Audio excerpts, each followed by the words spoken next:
कभी तपस्वी मूर्त, व्यर्थ का त्याग करने वाली आत्मा, जो परमात्मा से, अपने प्यारे बाबा से प्यार के लगन में लगाई रहती है। स्वीट साइलेंस की अनुभूति करने वाली महान आत्मा। पिछले कई सप्ताह से हम अष्ट शक्तियों का अभ्यास कर रहे हैं। अपने आप को संगम से सूर्यवंशी अर्थात देवता बनने में मनन चिंतन और प्रैक्टिस कर रही है। आज हम बाबा को आह्वान करते हुए परमात्मा के सानिध्य का अनुभव लेते हुए आज हम मनन चिंतन करने जा रहे हैं सामना करने की शक्ति, जिससे विल पावर बढ़ती है। आज हमारे बीच जो दो दिव्य आत्माएं हैं, उनमें हमारे साथ है राजयोगिनी दीदी और अंकुर भाई जी। राजयोगिनी विमला दीदी जी, आपने उनका परिचय करवाना चाहती हूँ। यूँ तो उनका परिचय बहुत बड़ा है, लेकिन थोड़ा सा प्रयास कर रही हूँ। आपने लौकिक में master of commerce and science किया है और कंप्यूटर का डिप्लोमा भी किया है, पोस्ट ग्रेजुएशन। आप विशेष रूप में जो आत्माएं डिप्रेशन में है, स्ट्रेस से गुजर रही है, ड्रग्स एडिक्ट है, उनके लिए मेडिटेशन थ्रू एम्पावर कर रही है। आप Rajyoga education and research foundation and security service के जोनल कोऑर्डिनेटर भी हो। तो ऐसी महान आत्माएं आज हमारे साथ है और हम और गहन मनन चिंतन से जान लेते हैं सामना करने की शक्ति। और क्वेश्चन एंड आंसर सेशन में आप सभी को मालूम है अंकुर भाई जी भी है। आपको सेशन दीदी जी का सेशन होने के बाद जो भी क्वेश्चन है उसके लिए आप हैंड रेज कर सकते हो। Thank you. ओम शांति। ओम शांति दीदी जी। ओम शांति। आप सभी को ओम विहार सेंटर दिल्ली की ओर से नववर्ष की बहुत बहुत मुबारक हो, मुबारक हो, मुबारक हो। सतगुरुवार की भी मुबारक हो। और ग्रुप में आपने ज्वाइन किया, बहुत अच्छा इसका नाम ढूंढ करके रखा, संगम युग से सूर्यवंश की ओर। बहुत बढ़िया यूनिक नाम रखा है और सत्य है।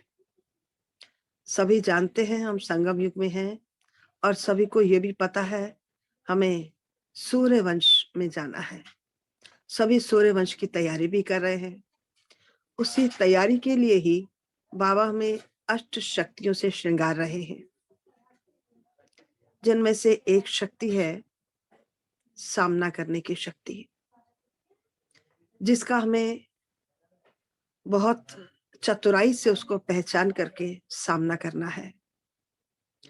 क्योंकि ये एक ऐसी शक्ति है जो नाम से तो ऐसे दिखाई देता है, जो कि हमें फील कराती है कि हमें टिट फॉर टैट करना है, परंतु ये हमें टिट फॉर टैट करना नहीं सिखाती, बल्कि एक आध्यात्मिक शक्ति है जो हमें ये मैसेज देती है कि पहले सामने वाले इंसान को समझ लो, परख लो, अंडरस्टैंड कर लो, तब उसके बाद क्या करना है, उसको सहन करना है, उसकी बातों को समाना है, या उसकी आश्रय वृत्तियों से को हमें परिवर्तन करके सामना करना है।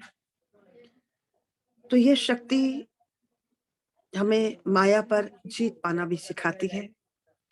वास्तव में ये शक्ति है अपने ही अंदर के व्यर्थ संकल्पों पर, अपनी आसुरी वृत्तियों पर, आसुरी स्वभाव संस्कार पर, अपनी कमजोरियों पर और अपने जीवन में आने वाली विकट परिस्थितियों व सामनाओं का या समस्याओं का सामना करने के लिए।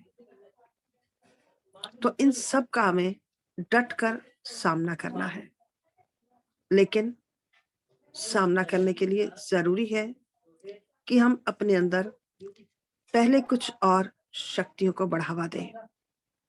जैसे हमें व्यक्ति विशेष को परखना होगा। तो परखने की शक्ति बढ़ाने के लिए जरूरी है हमारे अंदर समाने की शक्ति और सहन शक्ति हो। और समाने, सहन करने और परखने की शक्ति को बढ़ाने के लिए हमें अपने ही व्यर्थ संकल्पों पर विजय पानी होगी। जितना हम व्यर्थ संकल्पों पर विजय पाएंगे उतना ही हम अपने अंदर परखने की शक्ति को बढ़ा सकते हैं।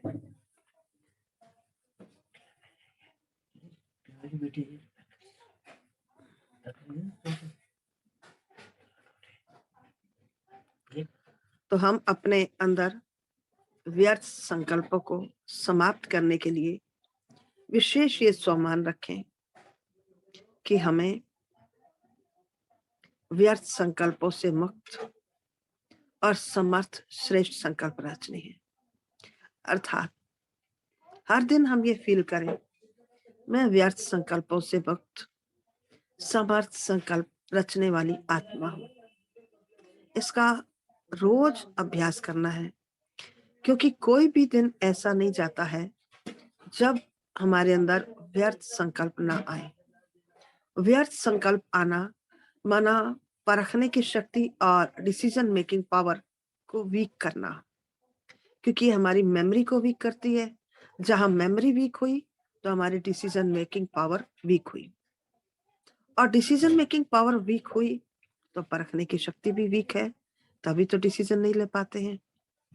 इसलिए हमें अपने व्यर्थ संकल्पों पर सबसे पहले विजयी बनना है, क्योंकि माया ही हमारे जीवन में भिन्न भिन्न रूपों में आती है। भिन्न भिन्न रूपों का हमें डटकर सामना करना है।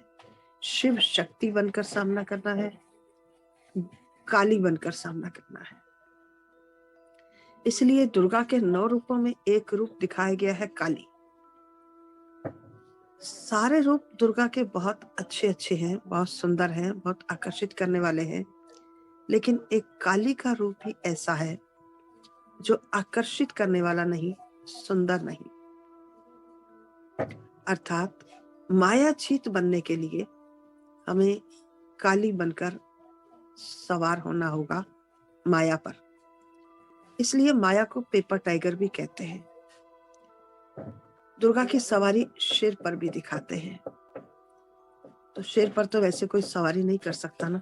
आप देखते भी हैं, समझते भी हैं कि शेर पर सवारी करना बहुत बहुत बहुत मुश्किल है। वास्तव में ये पेपर टाइगर है। जब हम श्रेष्ठ स्वमान में रहते हैं तो हम मायावी शेर पर सवारी कर सकते हैं, अर्थात माया जीत बन सकते हैं। तो इसके लिए हम दूसरा एक स्वमान और लें कि मैं इष्ट देव हूं। जितना हम स्वयं को दिन में कम से कम 5 बार 1-1 मिनट इस स्वमान का अभ्यास करें, मैं इष्ट देव हूं, मैं शिव शक्ति हूं, मैं संहार करने वाली काली हूं। संहार किसका? कौन से दुष्टों का? वो दुष्ट जो हमारे अपने ही अंदर बैठे हैं, उन दुष्टों का मैं संहार करने वाली आत्मा हूं। ठीक है, तो उन शक्तियों को हमें बढ़ाना होगा, जागृत करना होगा योग के प्रयोग से। नित्य प्रति हम जब योग में बैठते हैं तो हमें फील करना है कि बाबा से जो किरणें, प्रकाश की किरणें हमारे ऊपर पड़ रही हैं, उस सर्व शक्तियों के रूप में पड़ रही हैं और मेरे अंदर समाती जा रही हैं। जैसे जैसे वो किरणें हमारे अंदर समाती जा रही हैं, वैसे वैसे मेरी शक्तियां हर दिन बढ़ती जा रही हैं, क्योंकि एक एक शक्ति के बढ़ने से दूसरी तीसरी शक्ति ऑटोमेटिक बढ़ती है। जब भी हम योग करते हैं और ऐसा फील करते हैं तो ऐसा हो नहीं सकता कि हमारे अंदर शक्ति इंक्रीज ना हो। योग से ही शक्तियां इंक्रीज होती हैं, परंतु उनकी लीकेज भी होती है किससे? व्यर्थ संकल्पों से, व्यर्थ सोच से, व्यर्थ के कार्यों से और व्यर्थ के बोल से। इसलिए इस नए वर्ष में मैं आप सबसे यही उम्मीद रखती हूँ कि दुनिया भले सोमवार का व्रत रखे, शुक्रवार का व्रत रखे, मंगल का व्रत रखे, भले 30 दिन का रोजा रखे, भले सारा दिन भूखे रहे, लेकिन आपका और हमारा ये व्रत होना चाहिए कि मुझे व्यर्थ संकल्पों से मुक्त रहना है, हर हाल में मुक्त रहना है। ये एक व्रत हम इस वर्ष में लें। आप देखेंगे इस व्रत के लेते ही हमारे व्यर्थ संकल्पों पर बहुत काबू होता है और हमारे अंदर परिवर्तन आता है। मन बुद्धि की लाइन परमात्मा से यानी शिव बाबा से क्लीन और क्लियर हो जाती है और हम जिंदगी की उड़ान बहुत खुशी खुशी से भरते हैं, जिंदगी जीते हैं बहुत शान से, बहुत प्यार से, बहुत अच्छे से। हमें इस जीवन को आगे बढ़ाना है, सुचारू रूप से चलना है, उमंग उत्साह के पंख लगाने हैं। ये उमंग उत्साह के पंख हमें मिलते हैं प्रतिदिन की मुरली से। मुरली में ही बाबा कहते, बच्चे तुम्हें इतनी कपारी खुशी होनी चाहिए, अर्थात पैर के अंगूठे से लेकर सिर तक की हमें खुशी होनी चाहिए। जब हमें खुशी रहेगी तभी हम उमंग उत्साह से आगे बढ़ पाएंगे और अपने आप को आगे बढ़ा पाएंगे। तो इस तरह से हम प्रतिदिन सामना करने की शक्ति को बढ़ाते रहें। कभी भी कोई व्यक्ति हमारे सामने परिस्थिति क्रिएट करता है, विघ्न रूप बनता है, तो भी हमें उस व्यक्ति का सामना नहीं करना है, सहन करना है। बाकी डिपेंड करता है परिस्थितियों पर, सरकमस्टांसिस पर, कैसे सरकमस्टांसिस हैं वही हमें परखना है। तो आप सब महसूस करते ही होंगे कब हमें परखना है, कब हमें सामना करना है, कब समाना है। किसी के जीवन में कोई एक व्यक्ति ही घर में जिम्मेवार हो, घर की पूरा खर्च चलाने का, घर के सारे कारोबार को देखने का, घर की एक एक बाहर की अंदर की रिश्तेदारी की जिम्मेवारी उठाने का वही व्यक्ति ही चला जाए तो पूरे घर में क्या होगा? कर्णधार ही चला गया तो पूरे घर में तो जैसे मुसीबत का पहाड़ ही टूट पड़ा। तो ऐसी परिस्थिति में ही, ऐसी परिस्थिति का ही सामना करने की शक्ति ये हमको मेंटल बैलेंस देती है।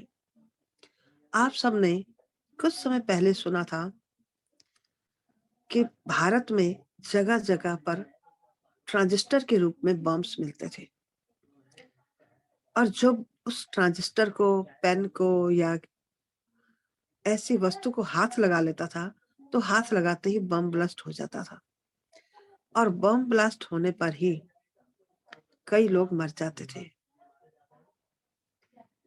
हमारे संपर्क में एक ऐसी आत्मा आई जो 3 साल तक बेड रिडन रही।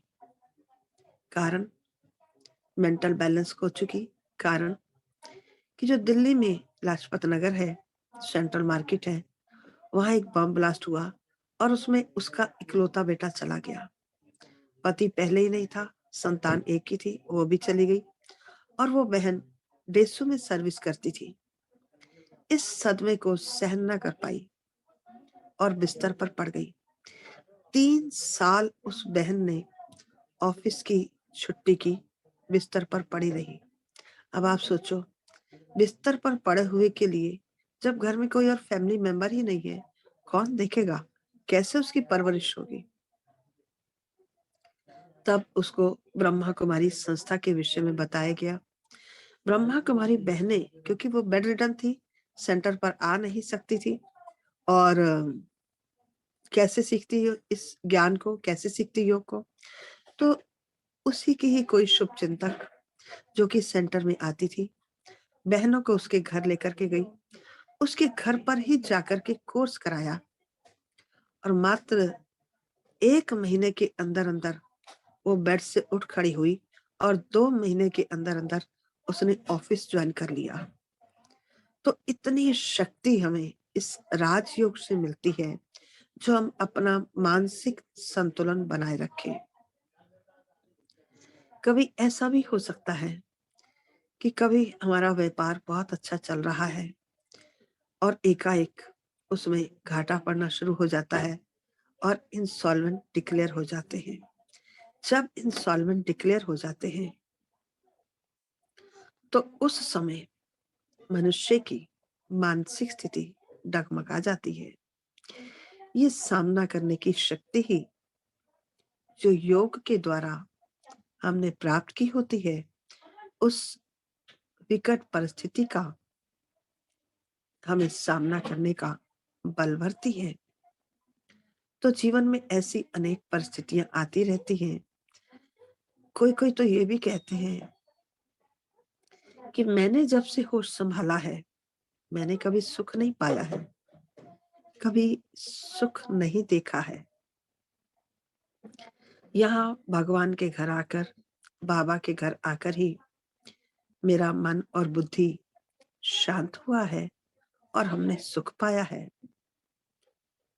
तो कैसे पा लिया उन्होंने? कोई तो ये भी बताती हैं कि ना तो मैंने बचपन से मायके में सुख पाया, ना मैंने ससुराल में आके सुख पाया। यहाँ आकर के बाबा ने ही मुझे 2 जहान का प्यार दिया है। तो हमें जब हम इस राजयोग को सीखते हैं, तो हमारी अष्ट शक्तियों में दिन प्रतिदिन वृद्धि होती जाती है और उस वृद्धि से हम जीवन में कैसी भी परिस्थिति आए, कैसे भी हमारे आश्रित स्वभाव संस्कार हो, कैसी भी हमारी वृत्ति हो, हम उन सब का सामना करके उन पर विजयी बन जाते हैं। अभी हम थोड़ी देर योग करेंगे। तो जैसे हम बोलते जाएंगे, वैसे वैसे आप फील करते जाना। मैं उषा बहन से कहूंगी कि वो थोड़ा सा ट्यून लगा दें, बहुत लाइट म्यूजिक लगा दें, तो साथ साथ हम थोड़ा सा कमेंट्री के द्वारा योग करेंगे और अपनी शक्ति को बढ़ाएंगे। जो भी जहां पर भी है, अलर्ट होके 2 मिनट रिलैक्स होकर के बैठ जाएं। फील करें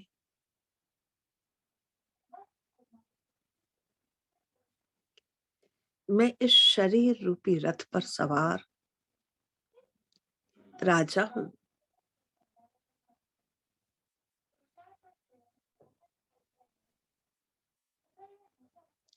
बड़ी शांत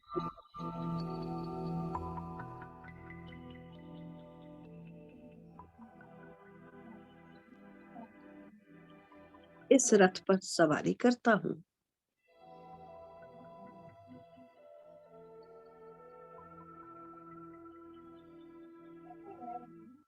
शरीर को एक रथ के रूप में देखें और स्वयं को इसमें विराजमान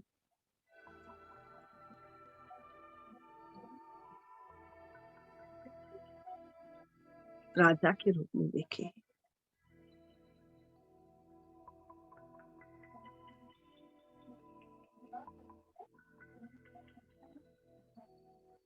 अब सवारी करते हुए ऊपर पहुंच जाए। रथ नीचे ही छूट गया और मैं राजा ऊपर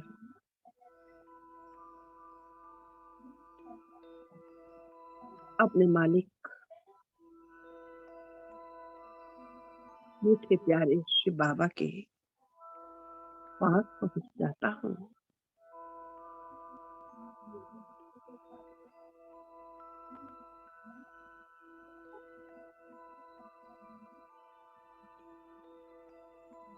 बाबा के सामने स्वयं को अनुभव करें।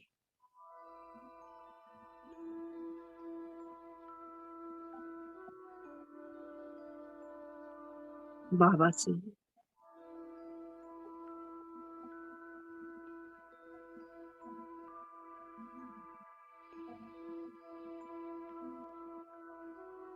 सर्वशक्ति रूपी किरणों को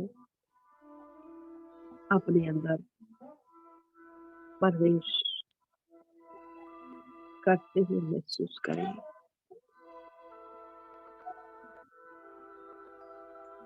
बाबा की सर्व शक्तियों से आपके अंदर सहन करने की, संभालने की, परखने की, निर्णय करने की शक्ति बढ़ती जा रही है।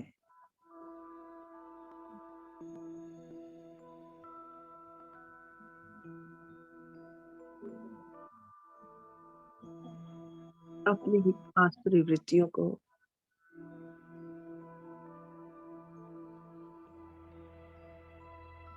आसुरी स्वभाव संस्कार का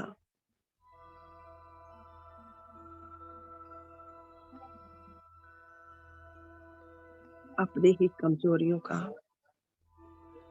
व्यर्थ संकल्पों का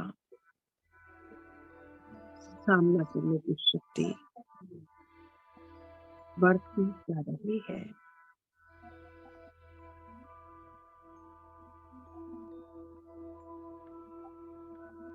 मेरे सभी व्यर्थ संकल्प समाप्त होते जा रहे हैं। मैं समर्थ संकल्प, श्रेष्ठ संकल्प रचती जा रही हूँ।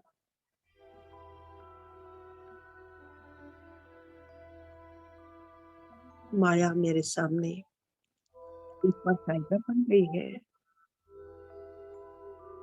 और मैं शिव शक्ति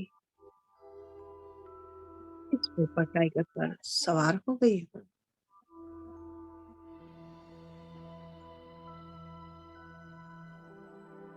संकल्प पूरी तरह से समाप्त हो गए हैं।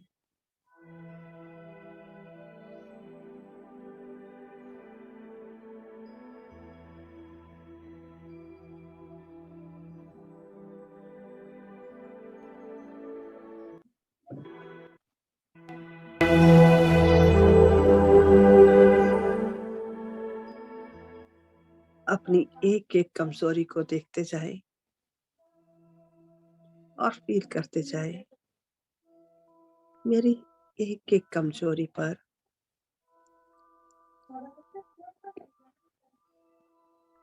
शिव बाबा की लाइट पड़ रही है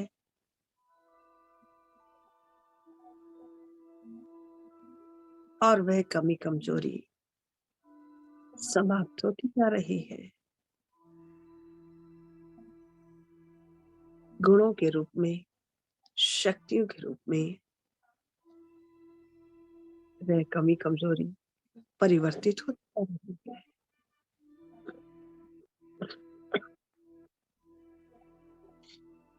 बाबा से अपने ऊपर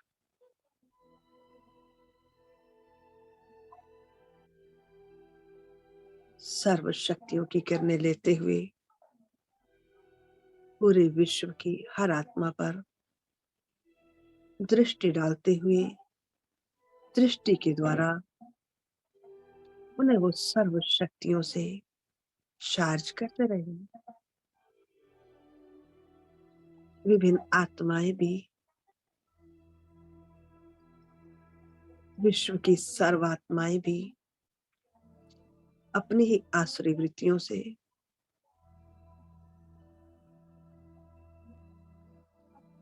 कमी कमजोरियों से मुक्त होती जा रही है।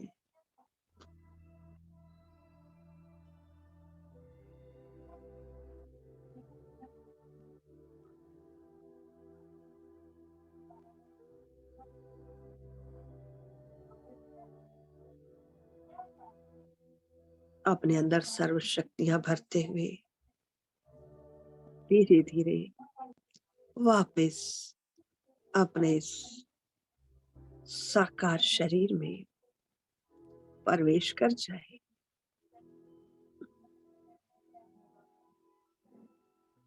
पुनः फील करें, मैं शिव शक्ति हूँ।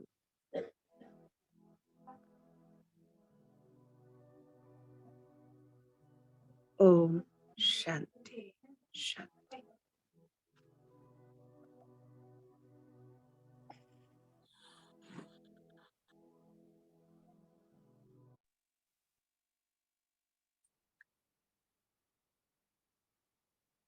बहुत बहुत शुक्रिया दीदी जी। आपने बहुत ही सरल रीति से और योग अभ्यास करके सामना करने की शक्ति के बारे में चिंतन और मनन करके आपका हमारा अभ्यास किया। बहुत बहुत शुक्रिया। अभी जो भी पार्टिसिपेंट है उनको अगर कोई क्वेश्चन है तो प्लीज हैंड रेज कीजिए।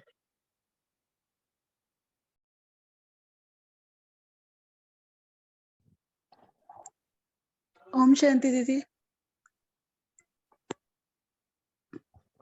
ओम शांति। हाँ जी दीदी, मुझे ये पूछना है कि मेरे लौकिक परिवार में हस्बैंड के परिवार से कजन्स वगैरह के साथ मैंने बहुत किया, और उसके बाद उन्होंने मुझे, जब से मैं सेंटर जाना शुरू किया तो उन्होंने मेरे ऊपर इल्जाम लगाने शुरू कर दिए, फैमिली में बोलना शुरू कर दिया कि वहां जाती है, जादू करती है, ये करती है। उसके बाद कुछ दिन तो मैंने सहा, फिर उसके बाद फिर एक दिन वो जब मेरे घर आए तो मैंने गुस्से में, मुझे गुस्सा आ गया और मैंने बोला ठीक है, अगर आपको लगता है मैं कुछ करती हूँ तो आप अपने घर रहो, मैं अपने घर मस्त हूँ। फिर उनका मेरे घर आना जाना बंद हो गया, बट संकल्पों से मेरा उनसे पीछा नहीं छूट रहा। मुझे दिन रात उनकी लगी रहती है कि मैंने उनके साथ इतना करा, फिर भी उन्होंने मेरे साथ ऐसे बिहेव करा। इन संकल्पों से मैं मुक्त नहीं हो पा रही, तो आप प्लीज गाइड कीजिए कि मैं इसके लिए क्या करूं।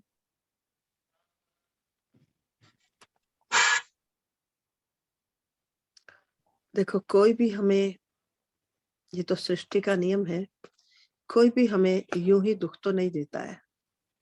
जरूर हमारा कार्मिक अकाउंट है, तो हमें उस कार्मिक अकाउंट को योग शक्ति से कंप्लीट करना है। ठीक है। आप एक 40 दिन की योग भट्टी अगर आप सेंटर पे जाते हैं तो एक फिक्स टाइम पे कर लें। और डेली उस तो मैं नहीं जाती, हफ्ते में एक दिन संडे के संडे जाती हूँ मैं, क्योंकि मैं वर्किंग हूँ तो नहीं जा पाती हूँ कोई बात संडे। नहीं, लेकिन घर में भी तो योग के लिए बैठते होंगे जरूर। हाँ जी, हाँ जी, घर में जरूर 15 मिनट से आधा घंटा योग के लिए बैठे, हाँ जी। और जो कुछ आपने किया, जो कुछ हम करते हैं, उसको बाबा को अर्पित कर दें कि आप करण करावनहार हैं, आपने कराया है, मैं कौन। हम तो कुछ नहीं ना, हाँ जी, हम तो चाह के भी कुछ नहीं कर सकते ना। हाँ जी, उसे बाबा को समर्पित कर दें, और किए हुए को बार बार याद ना करें। किए हुए ठीक है। को जब हम बार बार याद करते हैं ना, तो वो समाप्त हो जाता है। तो आप समाप्त नहीं करें उसे बार बार याद करके। आप अब उस आत्मा को इमर्ज करके उसकी गलतियों के लिए माफी दे दें, ठीक है। हाँ और जी, हम पिछले जन्म में कोई ना कोई गलतियां की होंगी, जिस वजह से उस आत्मा ने हमें इस जन्म में ऐसा व्यवहार हमारे साथ किया है।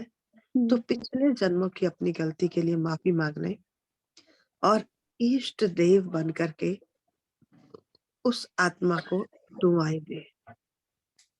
इष्ट देव याद करो, जब आप ज्ञान में नहीं थे, भक्ति में थे, तो मंदिर में जाते थे तो इष्ट देव क्या करता था? आप सब गलतियों को माफ कर देता था, हाँ फिर जी, भी पर प्रेम ही बरसाता था, स्नेह ही बरसाता था, करता था कि नहीं? हाँ जी, तो अब आप इष्ट देव बन रहे हैं, तो हमारे अंदर, यानी आपके अंदर वो गुण अभी से होने चाहिए ना। हाँ जी, तो उन गुणों को इमर्ज करके उन आत्माओं को माफ कर दें, ठीक और है। उनसे माफी मांग लें, और उन्हें ढेर सारी दुआएं दें। हर दिन उन्हें 5 वरदान तो अवश्य दें। आप खुश रहो, स्वस्थ रहो, टेंशन फ्री रहो, निरोगी रहो, और दिन प्रतिदिन आगे बढ़ते रहो। ठीक है। जैसे जैसे आप दुआएं देते जाएंगे, वैसे वैसे आपका जो पिछला कार्मिक अकाउंट है क्लियर होता जाएगा और आपका मन शांत होता जाएगा। आपको स्टार्टिंग के 5 दिन में ही इसका रिजल्ट मिलना शुरू हो जाएगा। और आप 40 डेज अगर करेंगे तो आप सोचो, आप एकदम इस कार्मिक अकाउंट से मुक्त हो जाएंगे जैसे। और हो सके तो 40th डे के आसपास जो वीरवार पड़ेगा, उस दिन बाबा को भोग भी सेंटर में स्वीकार करवा दे, क्योंकि जो थोड़ा बहुत रहा हुआ सूक्ष्म धागा होगा वो भी हमारा क्लियर हो जाए। और ठीक है? टाइमिंग सेम होनी चाहिए दीदी। हाँ, टाइमिंग सेम रखेंगे तो अच्छा ही रहेगा। ठीक है, ठीक है, थैंक यू दीदी। थैंक्स बाबा। सस्मिता दीदी, आपने भी हैंड रेज किया है तो आप क्वेश्चन पूछ सकती हो। जी जी, ओम शांति दीदी जी। आज आपने जो परखने की शक्ति के बारे में समझाया, उसी के बारे में मैं अपना एक अनुभव आपसे शेयर करना चाहती हूँ कि मैं ये जानना चाहती हूँ कि ये भी क्या परखने की शक्ति के अंदर ही पड़ता है? क्योंकि मेरे जीवन में 2 साल पहले जो मेरे युगल का एक बहुत बड़ा मतलब डिजीज हुआ था, उसको कहते हैं बैम्बू स्पाइन स्पॉन्डिलाइटिस। मतलब जब वो डिटेक्ट हुआ था, दोनों ही डॉक्टर एक ही बात बोले थे कि इसका कोई इलाज नहीं है, ये लाइलाज बीमारी है, इसका फिजियोथेरेपी करना पड़ेगा और थोड़ा बहुत जो पेन किलर्स होते हैं उससे ही इसको मतलब चलाना पड़ेगा जीवन भर। और इसका जो इफेक्ट होता है बाद में, उसका धीरे धीरे उसका स्पाइन सामने झुक जाता है और बेड रिडन हो जाते हैं। मतलब फ्यूचर पूरा डार्क है। तो मैंने नेट सर्च करके भी देखा कि उनका जो जो सिम्टम्स है, डॉक्टर्स जो कहते हैं वो बिल्कुल सेम है। तो सामने बहुत बड़ा परिस्थिति था और उसका जब पेन होता था, बैक पेन जब होता था, बहुत दर्द होता था और बिस्तर पे सो जाते थे। तो ऐसे समय में भी मैं थोड़ी सी भी डरी नहीं और बाबा से मैंने कहा कि बाबा, मेरी जिम्मेदारी आप पर है और आपसे हमने वादा किया है कि आप जहाँ रखेंगे, जैसे रखेंगे, जो खिलाएंगे वैसे ही मैं रहूंगी और मेरा फ्यूचर आपके हाथ में, आप जैसे रखोगे वैसे ही मैं रहूंगी। अगर मेरे नसीब में जो मैं मतलब डिजर्व मैं करती हूँ, वही आप हमें देंगे। अगर ये मेरे हिसाब किताब में है तो मैं फेस करने के लिए तैयार हूँ। कोई बात नहीं, आप मेरे साथ है, यही मेरे मेरे लिए काफी है। मतलब यही मेरी हिम्मत है कि आप मेरे साथ हो। मतलब मैं थोड़ी सी भी डरी नहीं और कोई भी फ्यूचर सीन क्रिएट नहीं किया कि अगर ऐसा होता है तो ऐसा होने वाला है, ऐसा हो जाएगा, मेरा क्या होगा। एक थॉट भी मैंने क्रिएट नहीं किया और एक फ्यूचर सीन भी मैंने क्रिएट नहीं किया। और उसके परिणाम इतना आश्चर्यजनक हुआ कि फिजियोथेरेपिस्ट जो आए थे, वो तो फिजियोथेरेपी किए थे, 18 डेज किए थे। उसके बाद डॉक्टर्स का दवाई भी चालू था। उसके बाद उसने एक होम्योपैथी शॉप में गया और उसके बारे प्रॉब्लम के बारे में बोला, तो वहां से एक उसको दवाई दी। तो ऐसे हौच-पौच टाइप का हो गया कि वो एलोपैथी दवाई भी ले रहे थे, होम्योपैथी दवाई भी ले रहे थे, फिजियोथेरेपी भी कर रहे थे। उसके बाद अचानक वो दर्द भी गायब हो गया, कुछ भी नहीं रहा। मतलब 2 साल हो गया है उसका और डॉक्टर बोले थे कि नीचे बैठ नहीं सकते, झुक के कोई काम नहीं कर सकते, भारी जो कोई कुछ भी नहीं कर सकते। लेकिन अभी वो सब करते हैं, बिल्कुल नॉर्मल है। जो डॉक्टर ने कहा वो कहाँ गायब हो गया, कैसे सब ठीक हो गया, मुझे नहीं मालूम। लेकिन मैंने ऐसे उसके लिए कोई योग भी नहीं, अलग से कोई योग भी नहीं किया, बस बाबा पे समर्पण कर किया था और ऐसे वो मतलब गायब हो गया कि मैं आश्चर्यचकित हूँ। तो दीदी जी, क्या ये सामना करने की शक्ति है या क्या है, मुझे नहीं पता। इसको थोड़ा जब हम बोलिएगा। बाबा के बनते हैं तो हम आत्माएं कल्प वृक्ष के नीचे आ जाती है और कल्प वृक्ष के नीचे आना माना मनोवांछित फल पाना। जो भी हम संकल्प क्रिएट करेंगे वह पूरा हो जाता है। तो जब आपने इस शक्ति का, इस परिस्थिति का, इस बीमारी का डट करके सामना करने का सोच लिया, तो जैसे आप कल्प वृक्ष के नीचे आ गए, बाबा की आप पर विशेष अनुकंपा बरसने लगी और धीरे धीरे बीमारियों से मुक्त हो गए।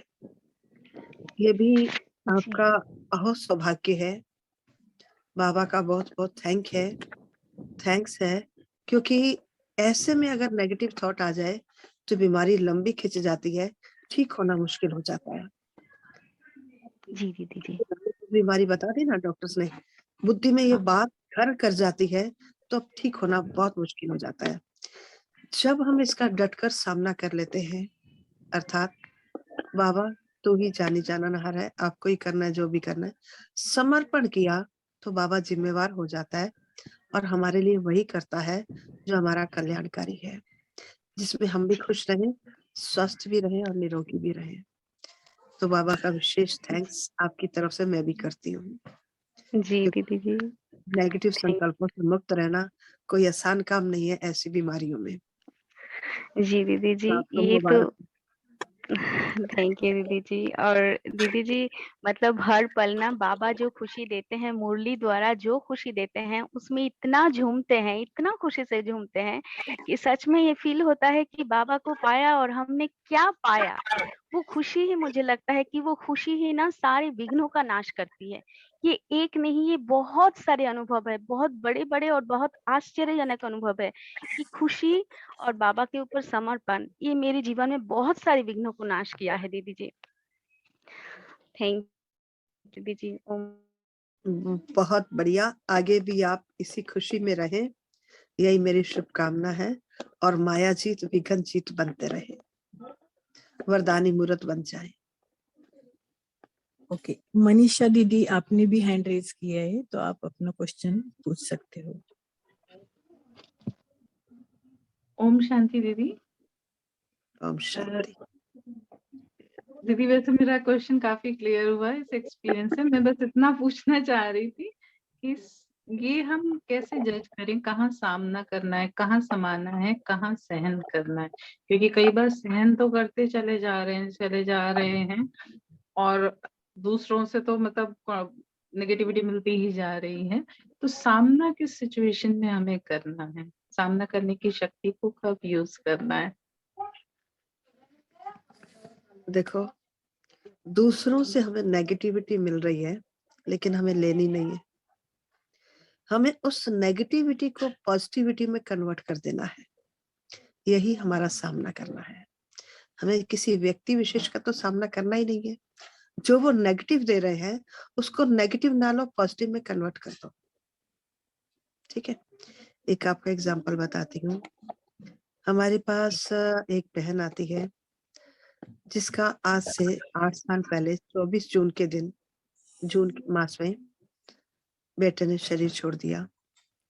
अभी वो इस दुख से उभर भी ना पाई थी, तब तक वो हमारे पास नहीं आती थी जब बेटे ने शरीर छोड़ा था। अभी इस दुख से बाहर भी नहीं निकली थी, और दोबारा जून आने पर उसी जून मास में पति ने शरीर छोड़ दिया।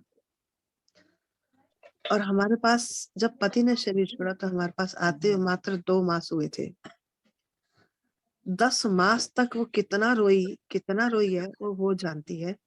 और उसने हमें जब ज्ञान का लिया, 7 डेज कोर्स किया, तो हमें बताया। अब 2 मास के बाद उसके पति ने शरीर छोड़ दिया ज्ञान में आने के बाद। आप सोचो, सोचने वाला ये भी सोच सकता है हम अच्छा ज्ञान में चले, अभी तो बेटे के दुख से उभर नहीं पाए थे जो पति ने शरीर छोड़ दिया। इस नेगेटिव भी ले सकता है ना इस ज्ञान को। जी।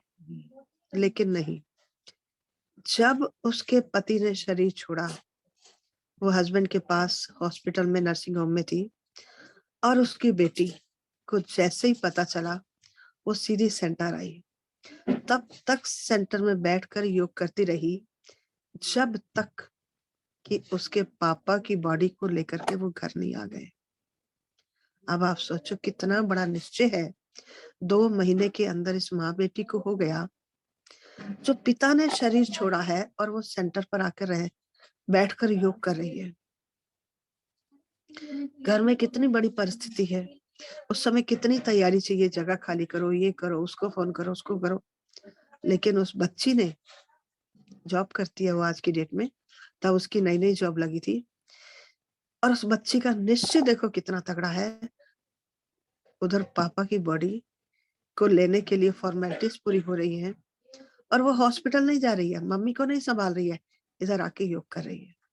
तो योग से क्या किया उसने, हम भी उसके साथ उस समय योग में बैठे, योग से क्या किया हमने, उसके पापा को विदाई दी जी और मम्मी को शक्ति दी, क्योंकि हॉस्पिटल में वही थी, और इस खुद को भी शक्ति इसने खुद भी ली और हमने भी दिलाई। जब पता चला उसे कि वो हॉस्पिटल से चल चुके हैं, अब घर पहुंचने वाले हैं, फिर मैं उस आत्मा के साथ उसके घर गई। घर गई मतलब वहां पे उसकी दादी माँ थी, चाचा चाची वगैरह सब पहुंच चुके थे, रिश्तेदार। टाइम तो लगता है ना, देखो हॉस्पिटल से लेके आने में, फॉर्मेलिटीज पूरी करने में। तो ये क्या है, यही है सामना करने की शक्ति, है ना। इस समय हमें सामना करना है परिस्थिति के अनुसार। अब मान लो कोई चोर आ गया, आपको पिस्टल दिखा रहा है, आपको मतलब किसी भी व्यक्ति को पिस्टल दिखा रहा है, बोल रहा है दुकान से अपने पैसे दो, दुकानदार है वो। अब वो उस समय सामना करने लग जाएगा तो जान से ही हाथ धो बैठेगा ना। अच्छा उसे 1 दिन की कमाई दे देगा, 2 दिन की कमाई दे देगा, जान तो बच जाएगी ना। यहाँ हमने क्या करना है, सरेंडर कर दिया, अर्थात उस व्यक्ति को सहन करके जो अपने पास कमाई थी उसे दे दी, लेकिन अपनी जान बचा ली। तो सिचुएशन देखनी पड़ती है, हमें अपने आप को खुद डिसीजन लेना है कि हमने सामना करना है या समाना है या सहन करना है। इसीलिए कहा व्यर्थ संकल्पों से मुक्त होना जरूरी है, तभी हम ये डिसीजन, राइट डिसीजन ले पाएंगे सिचुएशन को परख करके। ठीक है, जी ओम शांति। थैंक यू दीदी। थैंक यू बाबा। दीपा दीदी जी आप क्वेश्चन पूछिए, और ये लास्ट क्वेश्चन होगा, उसके बाद हम बाबा को याद करेंगे।